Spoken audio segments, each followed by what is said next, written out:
Hi everyone, it's Jerry. Let's have a look at a game that was played at the Tall Memorial in 1995. On the white end, Garry Kasparov. His opponent, Vishy Anand. Let's have a look. First of all, what opening? It is an Evans Gambit. Some of you may recall the game Bobby Fischer versus Reuben Fine, 1963. That had this same opening, and that game didn't last long. It was only a 17 mover. This one here, 25. Now, in the Fischer versus Fine game, Fine at this moment played bishop a5. There are other options, and we get to see one of them here. Bishop e7. Now, if there's one thing that sticks out to me most about this game, it is Kasparov's play and how it resembles AlphaZero's, Leela Chess Zero, the neural networks. Why do I think this? Well, there are two primary features about this game that kind of stick out to me. In particular, the decision Kasparov makes on move 8. We'll see what that is soon enough. d4 in this game. How should you reply as black? It's very important not to just go ahead and snap off this pawn. How many of you playing as black would just take on d4 and then feel the pain after your opponent plays queen to b3? Yeah, your king will now go uncastled. That's a problem. Considered best is knight a5 at this point, and again, your king would be without a cozy home. Anand understands this and says, the strength of your bishop, yeah, I don't want you pointing at my weakest square. That's too much. Go away. The bishop flushed back to e2 only at this point, only after the bishop is not observing f7 does black capture on d4. So here we are, move 8. What does Kasparov play in this position? Feel free to pause the video. Okay, the top move in the engine's eyes is to capture on d4 with a pawn. Happy little pawns, right? You just restored your pawn structure. It's no longer isolated. Pawn duo, ideal pawn center, couple different names for that. You're also vacating c3 for the queen knight. Everything seems wonderful. But Kasparov says no to all that. I'm going to take with the queen. Now, this move here is not just a, oh, I want to develop a new piece and throw a punch. No. The main idea here is to use d4 as a pivot to next hang a right and drift towards the king side, where the queen is going to be a great pest, a great inconvenience to the black king side structure. Knight c6, queen h4, queen g3. Here we are. Note the activity of the white queen compared to the black queen. The black queen in this game does nothing, makes one move and then basically resigns. What are the two features of this game that are reminding me of, let's say, the AlphaZero games? In 8 AlphaZero games, AlphaZero had white. And in 6 of those 8 games, we saw this exact move on board, e4 to e5.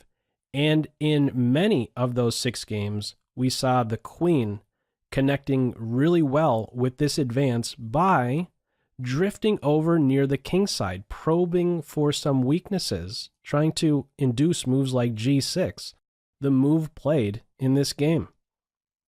This is what really stuck out to me. This decision, queen d4, queen g3, here we are, a difficult decision now for black. Computer suggests king to f8, go on castle, don't create a weakness. In this game, g6. Now, if there's a first move that sticks out to me here, it is develop a piece, make use of a weak square, and stop your opponent from castling. That makes a real lot of sense. There may be a downside connected with that, though. At the same time, white has some space. That's what you get with this pawn established on e5. That's one of the things you get. You're also scaring away the king knight from its favorite square, f6. White has some space. If bishop h6 here, that will be challenged very quickly, and if there's a dark square bishop exchange, maybe the queen will feel a little bit more comfortable now. She has a square, actually, to work with on e7. What does Kasparov do? Gets castled. Retains some options for the dark square bishop. Who knows? It has a lot of different choices. Let's retain those options. Castles on board. Knight b6 follows. That knight's going to be given a kick one way or the other. c4, rook d1. Just anticipating those moves. c4 now. And after d6, rook d1, placing black in a pin. Black has a good move here. In the game, knight d7 is played. The computer says knight a4 is best. Knight a4 is a pretty slick move. What is it doing? It's looking to interfere with white's queenside development. Where do you think this knight wants to go? c3. Well, that's ruled out. And if you try to go elsewhere, the knight's going to hop right in and hit you with a fork. Knight a4 can be quite an inconvenient move to deal with. Okay, well, in this game, we have knight d7 really trying to put some pressure on the e5 pawn. I mean, if this is not a big focal point in this game, I'm not sure what is. Bishop h6 only now. Knight takes, couple captures on e5, and knight to c3. So here we are. What's the body count? 5 pawns for white. White is down 2 pawns, but I think every single piece is better for white when compared to its counterpart. Okay, this knight may be a little bit better than the knight on c3, but I don't know that I could even say that. This knight will be flushed whenever white wants with f4. Black is in a seriously bad position here. It's too late, by the way, to now challenge this bishop on h6 with bishop to f8. At this stage, now that things have opened up in the center some, there could be a capture on f8. If king takes bishop, queen takes knight. Unprotected queen, that's a problem. Bishop f8 and chop chop. What is this king doing? He's just asking for trouble. Things are going to open up even further. With c5, the king is without a home.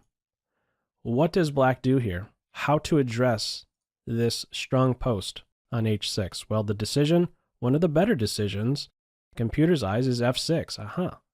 The knight will be the one that gives a punch.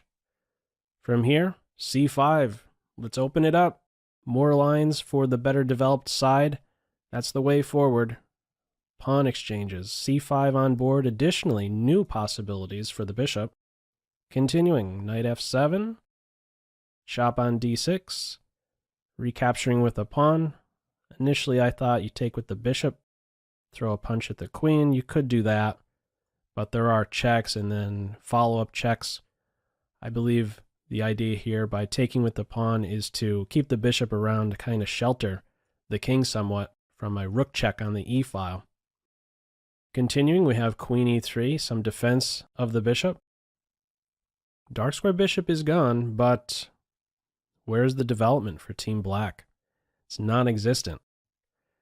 How many moves away from let's not even calculate. Castling is just only in your dreams, Black. From here, bishop f8, underdeveloping. Black has successfully, Black is setting up the pieces for the next game with bishop f8. Queen e3, king f7, trying to castle by hand, but yeah, it's not going to work. Knight d5 on board, nice improvement for the knight. Bishop e6, knight to f4. What to do about this pressure? Queen to e7. We're at move 24. We're just one more move away. And, well, what is this next move Kasparov plays here that makes Black resign? Feel free to pause the video. Okay, the final move of this game, move 25, might be a kind of difficult one to spot because it is a little quiet. Not some capture or check, but rather a rook to e1 move. And this one simple move, getting to a completely open file, I know there are pieces here, but moving to this completely open file is what breaks Black in the end. There are some serious threats connected with this, namely to have some bishop move with the discovered check or maybe even a double check. So for example, let's just say the rook plays here defending the bishop. What can you do here as white? You can play queen to d4. I don't believe that's the only one. You could capture on this square. This is cleanest. To capture on e6 and then play bishop to c4. And what are you doing? If queen takes bishop, that's going to lose the exchange. That's one way you could take advantage of this, of these light squares. As soon as you take that light square bishop, this guy becomes enormous. So rook to e8 wouldn't really be working out. If, let's say, the bishop moves, there can be bishop c4, and what does the king do? The king goes here, you end up winning a piece. And if the king goes here, you end up moving the queen somewhere, and there's a pin.